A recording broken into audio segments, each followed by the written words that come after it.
Welcome to Get Rich, the podcast that helps you do just that. Get rich and stay rich. Hey, I'm Molly Benjamin. I'm the founder of Ladies Finance Club, one of Australia's largest financial education platforms for women. But before I started helping thousands of women take control with their money, I was a hot financial mess when it came to my own finances. And not the fun kind of hot, more like crying in a supermarket wondering where all my money went kind of hot. But here's the thing, if I can go from financial mess to owning a share portfolio, investing in property and building wealth, then you can too. My mission is simple, to make women rich. Because when we have financial freedom, we have choices, confidence, and control over our future. Every week on Get Rich, I sit down with some of the best experts in the industry to break down how we can all start investing, growing our money, and creating long-term financial security without the jargon, boring bits, or overwhelm. Because when women get rich, we don't just change our lives, we change the world. So if you're ready to start making some smart money moves, hit that subscribe button and let's get rich together. Welcome back to Get Rich, the podcast that helps you do just that. Get rich and stay rich. So today I'm joined by the one and only Queenie Tan. She's a money educator, budgeting whiz, TikTok extraordinaire, and now she's a published author. Very exciting. So we dive into why tracking your spending doesn't have to be stressful, and we step you through how to actually budget using the formula that Queenie uses. And so we'll definitely chat about her brand new book, The Fun Finance Formula, as well. So let's get into it. And remember, if you haven't hit that subscribe button, please do. We will love you forever. All right, let's do this. Queenie, welcome back to Ladies Finance Club podcast, Get Rich. We're excited to have you on. Thank you so much for having me. I'm so excited to be here. Love everything that you're doing, and I love your community. It's amazing. Right back at you. Now, you have been busy. Oh my gosh. So let's start with, you've brought out a book. Massive congratulations. I know how hard it is to do a book, to finish a book. So what is it? When is it? Where can we find it? What's it about? Give us the spiel. Oh, thank you so much. Yeah, it is super exciting and was definitely taking lots of inspiration from you and your amazing book. So yeah, thank you for blazing the way and being very inspiring. I guess the inspiration for the book, because I'm sure you know there are so many books out there, so many books about personal finance exist. And I didn't want to just create another book about personal finance that I just didn't feel like hit any new angles or like just was repeating the same stuff that has already been said before. So it was really important that this book meant something and had a good purpose. And so I actually had the idea for my book. It really just came to me one night over dinner. So I was having dinner with my dad, and he actually basically raised me as a single parent. He retired early. He was able to stay home and raise me as like a single parent, but he was extremely frugal, very frugal. I never felt like we were rich growing up because we didn't live in a fancy area or like drive a fancy car, and I went to public school, so I never felt like we were rich. But I later realized that we were actually rich in ways that I didn't realize at the time because he had assets, he had investments, passive income. He didn't need to work. And so when I was having my dad over for dinner this time, it just really hit me on how some people are able to really excel with their finances and some people aren't. And basically we were sitting down and we were both really excited. And he was just basically really excited because he found this really great deal at Kmart, and he found like a backpack for like $7. And he was like telling me, it was like, Queenie, I bought this backpack. Guess how much it was? And I was like, I don't know. Was it $20? And he was like, no, it was $7. And he was so excited. And then I was telling him, oh, I'm so excited. I've just started investing for Gia. And if I invest $1,000 a year, she'll have all this money by the time she's older and she won't have to worry. And I was just telling him all of this about investing, what I'm doing. And then it really hit me in that moment. We were both having fun. Like we were both having a lot of fun explaining these things. So my dad was having fun because he loves finding a bargain. I was having fun explaining investing, what I've set up for my baby daughter. And I've realized that if you want to be good with finances, you have to make it fun. And you have to enjoy the process. And I think your book also touches on this as well. Like girls just want to have funs and like that aspect of like making finance fun.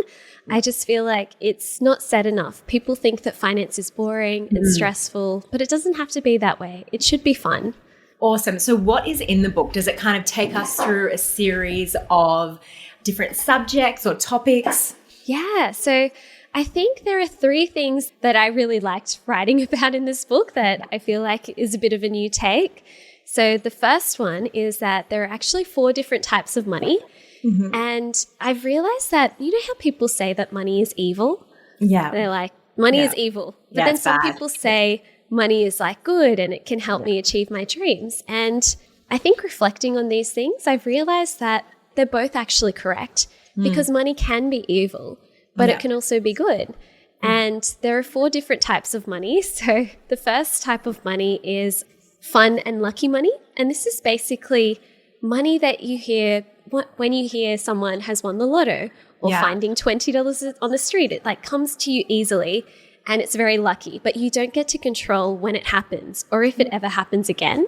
Yeah. There's also fun and skilled money, which is basically like earning money from a job that you love, starting a business, earning money that way, earning money through a side hustle, or earning money through investing in things that you actually enjoy.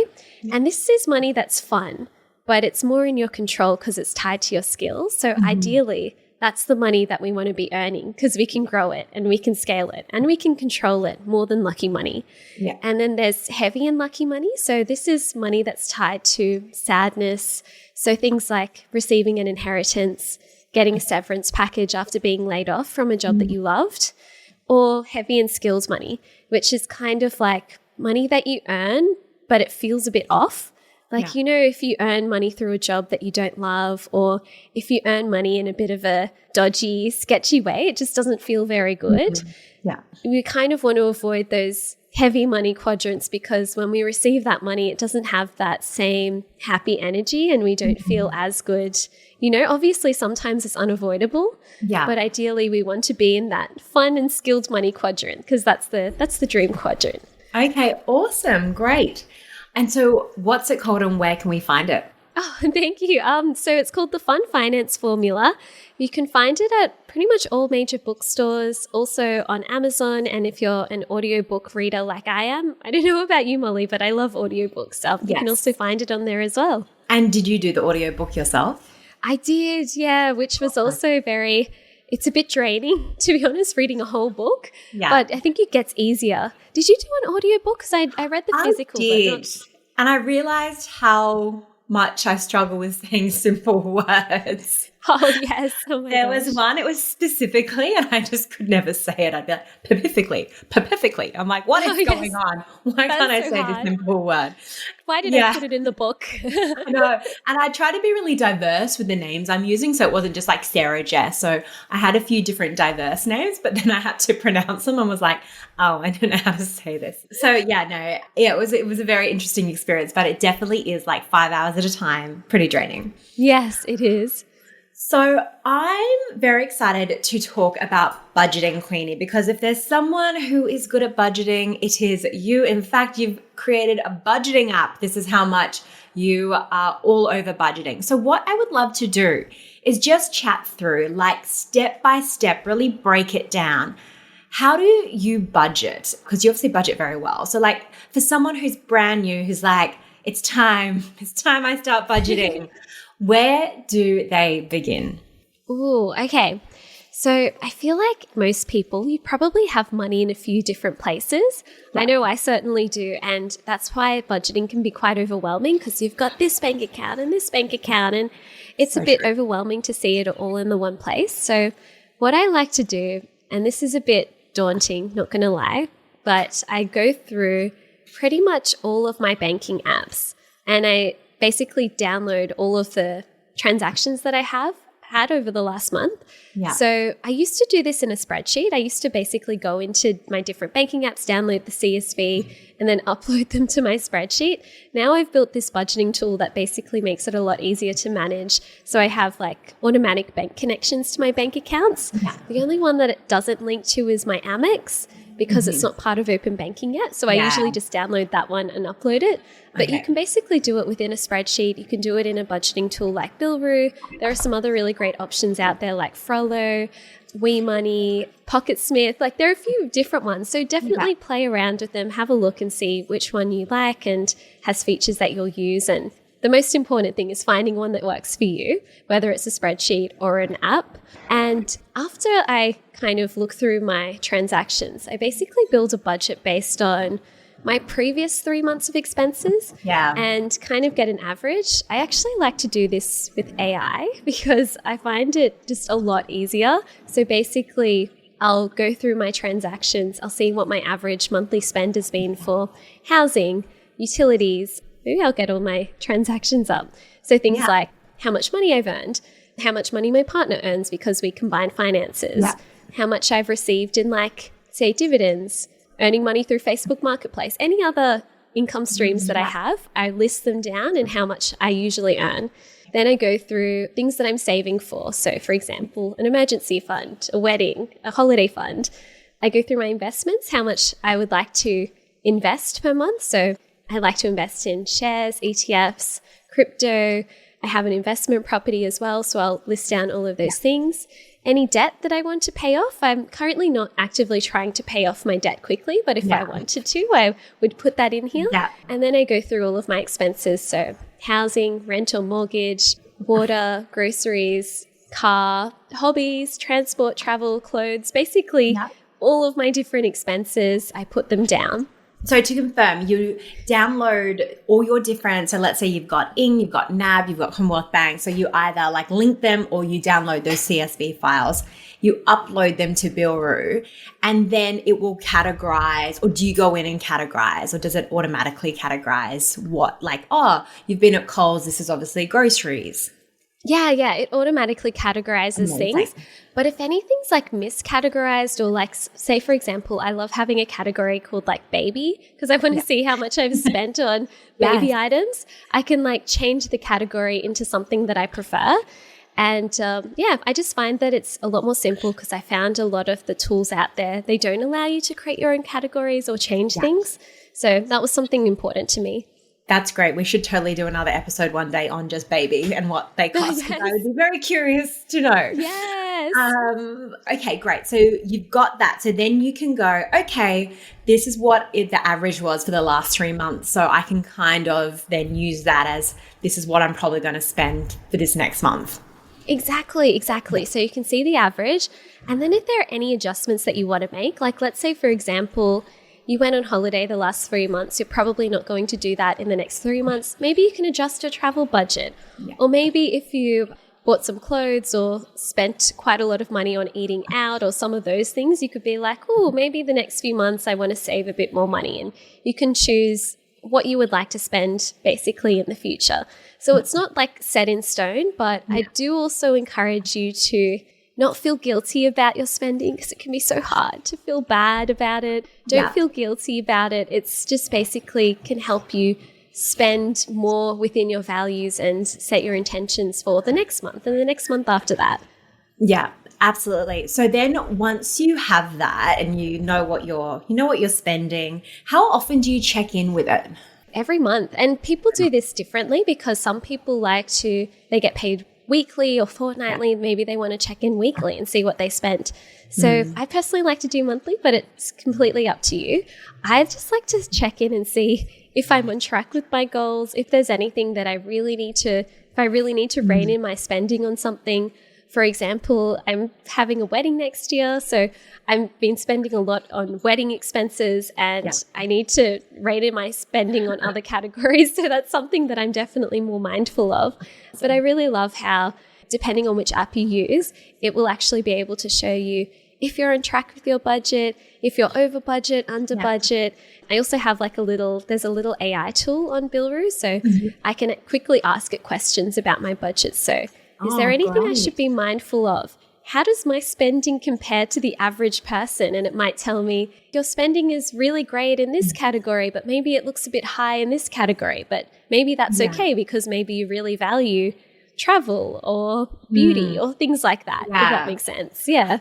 So good. And I imagine with like all the people using BillRoo, do you get overview on like, okay, this is how much the average Australian who's got maybe like 2 kids is spending on groceries? Yeah, absolutely. So it is so interesting, like seeing, I guess we do like to have a look and see like what people are asking. So what kind of questions come up more frequently? Like, what's the average spend? Like if we look at everyone in certain categories. So yeah, it is super interesting to see. And do you find personally, like if you know you've spent X amount over the last 3 months, is pretty similar, or does it really change month to month? Oh, it kind of does change. So for example, I recently got solar and we live in like it's amazing. We live in a townhouse, so we don't have that many solar panels. So I was curious to see how I'm spending this quarter compared with basically last quarter. And the good news is like I can actually see all of my data that long ago, and I love using like a tool where it's all there and I can easily bring these things up. And this time last quarter, I spent like $900 for like this winter block, which is a lot of money for like 3 months. But then this quarter, I spent $500, which is massive reduction thanks to solar, which has been really cool. Awesome. We did a great episode on solar a couple of weeks ago. So guys, definitely check that out if you're thinking about solar, because I'm a massive advocate of using solar. It's a great way to reduce your bills.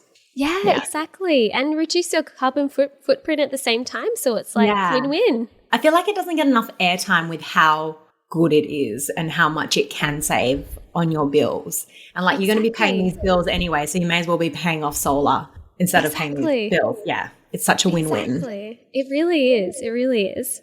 Okay, so I know when it comes to budgeting apps, a lot of people have questions around the security, and it's a question we always get every time we're like working with a budgeting app. So how can people feel secure knowing that their data is going to be secure and people won't have access to their bank accounts? Oh, yeah, of course. So it's super important. And basically when we were building this tool, one of the things that we were thinking was we want to make it easy for people because not everyone's going to want to go into their banking apps, download CSVs and upload them. So we wanted an option for people to be able to connect automatically. But then we also, for the people that didn't want to connect automatically, we wanted people to be able to add manual transactions and upload CSVs if they wanted to. So that's the first thing. Like you don't have to connect if you don't want to. There's always an option to add manually or upload CSVs if that's what you prefer.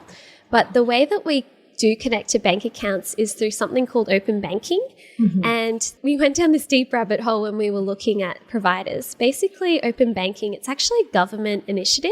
And basically all of the world governments, they came together, they were like, we want a way for people to be able to get their banking data and transaction information without people having to share their bank IDs and passwords. And, you know, I'm sure you might have used some apps in the past where it's like they ask for your bank ID and password. And they basically scrape. Exactly. They scrape the information from your banking app essentially. But which is good if the app is all like fine and the security's fine. But if that gets hacked and your bank ID and password gets leaked, then people could potentially get access to your money. Whereas we use open banking, which is, it's government regulated. It's a way for apps to securely connect. You don't have to share your bank ID or password. And you can manage the settings and like the permissions in your banking app itself. So if you want to stop sharing permission, you can cancel it from your banking app, or within BillRoo as well. You can disconnect or stop sharing details. So yeah, that's one of the things that was really important to us. Yeah, and I love that you've got that CSV upload because so many people don't feel comfortable connecting their bank account. So you guys have thought of that as well, which is just so good. Okay, so then, going back to the budgeting app. So we've uploaded all our CSV files or we've connected our bank accounts. It's shown us where our money is going. And then it's just a matter of checking in at that month and making sure that you're not overspending in certain categories. Yeah. Basically, it's just a matter of going in, seeing where you're spending money, and then see if there are any improvements that you would like to make in your budget.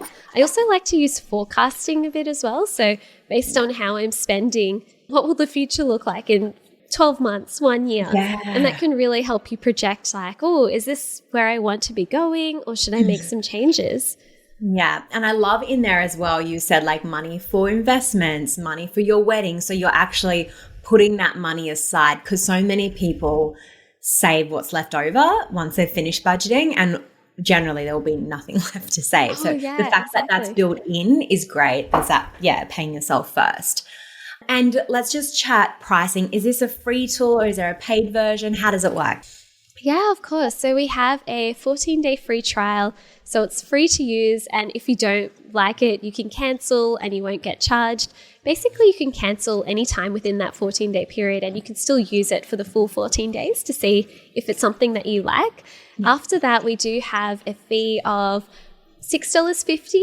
And this is basically to connect to your bank accounts, because there is a fee to actually connect to different bank accounts to use the tools that we do. We also have designers, developers, people making improvements to the tool all the time that we need to pay. So it's all built in the product. Fantastic. And what do you think the biggest surprise people find after using BillRoo? Oh, the biggest surprise. Actually, let me have a look and see the reviews, because we have had some really amazing reviews just of people using the tool, what they've been able to find. Because I reckon people would be so unaware of the subscriptions they have, and they just build up and build up. And when you've got it in an app and you're seeing what's coming out, you go, oh, just wait, what is that? Do I still need that? Probably not. Exactly.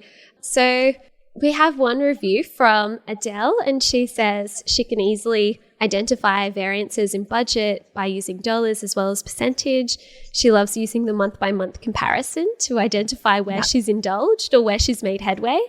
And I think, this is very true. Any major purchases stand out significantly, but most importantly, I can drill down into the category I've overspent and immediately see the transaction history.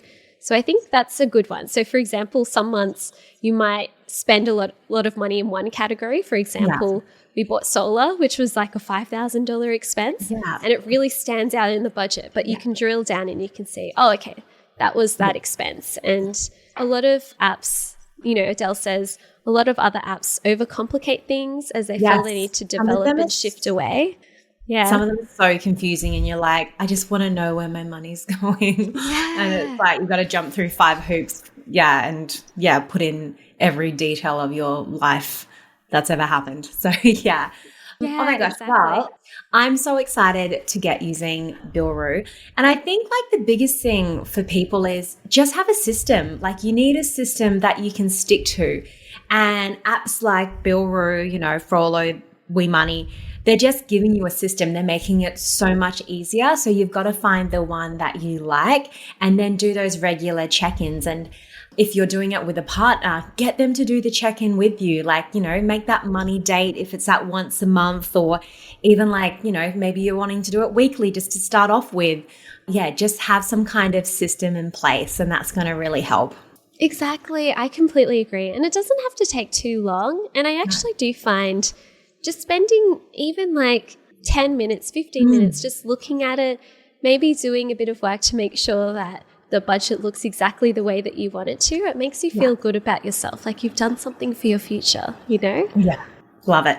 Awesome. Well, Queenie, so much is happening for you. It's so exciting. You've got the book coming out. We're going to put links in the show notes, and then we're also putting links in the show notes to BillRoo. Guys, try that 14-day free trial. It's a really great tool. There's been a lot of thought being put into it, and you're going to be amazed at how simple it is to use. Oh, thank you so much, Molly. I really appreciate everything that you're doing. You're honestly killing it. Oh, right back at you. Thanks so much for coming on the podcast, Queenie. Thank you so much.